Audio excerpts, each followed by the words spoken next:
Jadi dalil bagi kita yang biasanya mengusap wajah, ternyata ada dalilnya. Coba saya tanya dulu sebelum saya bacakan dalilnya. Ibu-ibu atau bapak-bapak yang mengusap wajah, cara mengusapnya seperti apa? Dari muka? Wajah mana mengusap? Jadi mengusap wajah, mengusap badan? Dari kening sampai. Mengusapnya dengan satu tangan atau dua tangan? Ada yang dua? Oh, raut ya. Memang ini yang Islam itu soalnya ngeyel-ngeyel. Allah SWT. Dipelan-pelan. Ini bagi mereka yang menganjurkan mengusap, dan yang dipakai adalah ini. An Anas qala, dari Anas dia berkata, kana Rasulullah sallallahu alaihi wasallam idza fatala min salatihi masaha wajhahu biyadihi al-yumna. Rasulullah sallallahu alaihi wasallam apabila selesai sholat, beliau mengusap wajahnya dengan tangan kanannya. Dan tidak hanya mengusap wajah, tsumma qala, beliau mengusap wajah itu sambil mengucapkan kalimat, gak kayak kita mengusap gak pakai baca-baca sesuatu. Rasulullah mengucapkan sesuatu ketika mengusap wajahnya.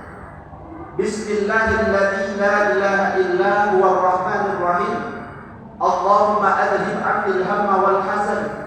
Jadi ketika mengusap wajah, Rasulullah mengatakan dengan nama Allah yang tidak ada Tuhan selain Dia, yang Maha Pengasih, Maha Penyayang, ya Allah, hilangkan dari rasa galau dan kesusahan. Ada yang sudah mengamalkan seperti ini? Berarti yang kita amalkan tidak sesuai contoh Rasulullah, cuma mengusap. Coba yang hafal dapat jahit. Yo, coba saya hafal. Ada yang hafal? Ada yang hafalkan. Wa sallallahu alaihi Muhammad. Kalau tidak hafal bahasa Arabnya, cukup bahasa Indonesia yang tidak apa. Ya Allah, hilangkan dari rasa galau dan kesusahan. Dan ketika diteliti hadis ini oleh para ulama, maka disebutkan di sini status hadisnya menurut Khatib Al-Baghdadi dalam kitab Tarikh Baghdad itu hasan. Jadi hadis itu ada hadis sahih, ada hadis hasan, ada hadis dhaif, ada hadis maudhu. Yang boleh diamalkan adalah hadis sahih, hadis hasan. Ada lagi para ulama mengatakan hadis dhaif bisa diamalkan hanya untuk fadhailul a'mal. Tapi kalau hadis palsu dilarang mengamalkan. Maka itu nanti justru dapat ancaman dari Allah. Nabi yang memperingatkan, maka kadzaba alayya muta'ammidan falyatabawwa maq'adahu minan nar. Siapa yang berdusta atas namaku, atas nama Nabi, siapkan tempat duduknya di neraka. Yang kemarin awal bulan Rajab, mesin broadcast ada di sini.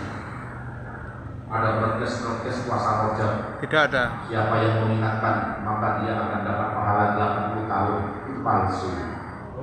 Jangan disayang. Berarti nggak boleh puasa? Boleh. Kalau mau pakai dalil yang sahih.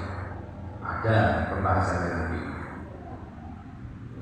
Nah ini, jadi para ulama mengatakan hadisnya hasan, maka mereka akhirnya yang berpendapat bahwa ketika selesai sholat dianjurkan untuk mengusap wajah. Tapi ingat, kadang-kadang hadisnya sama, penilaian ulama beda terhadap hadis itu.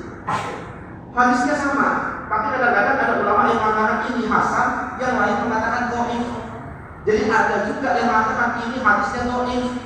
Makanya ada saudara-saudara kita yang mengatakan ini nggak bisa diamalkan. Kalau diamalkan karena hadisnya dhaif, ini bid'ah, nggak boleh tersinggung. Paham sampai di sini?